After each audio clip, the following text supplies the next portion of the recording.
விநாயகர் சதுர்த்தியை முன்னிட்டு ஈரோட்டில் விநாயகர் சிலைகள் தயாரிக்கும் பணி தீவிரமாக நடந்து வருகிறது. நாடு முழுவதும் விநாயகர் சதுர்த்தி வருகிற செப்டம்பர் மாதம் 7ஆம் தேதி விமரிசையாக கொண்டாடப்பட உள்ளது.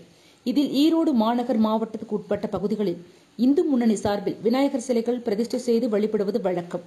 இந்த ஆண்டும் அதுபோல் 1008 இடங்களில் விநாயகர் சிலைகள் வைத்து வழிபட இந்து முன்னணியினர் முடிவு செய்துள்ளனர்.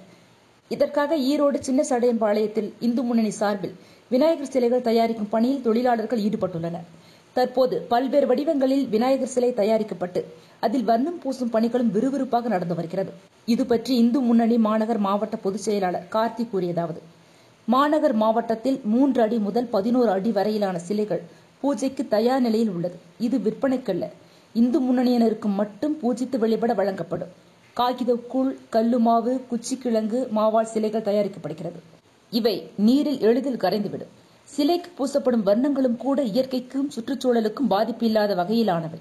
வாய்க்காலில் சிலைகள் கரைக்கப்பட மாட்டாது, மாறாக ஆற்றில் கரைக்கப்படும். சித்தி விநாயகர், பால விநாயகர், சிம்ம விநாயகர், முருகனுடன் அருள் புரியும் விநாயகர், தாமரை விநாயகர், மயில் விநாயகர், சக்தி விநாயகர் உள்ளிட்ட பல்வேறு வடிவங்களில் விநாயகர் சிலைகள் தயாரிக்கப்பட்டு வருகிறது. சின்ன சடையம்பாளையத்தில் உள்ள இந்து முன்னணி அலுவலகத்தில் 600 சிலைகள் தயார் நிலையில் உள்ளன.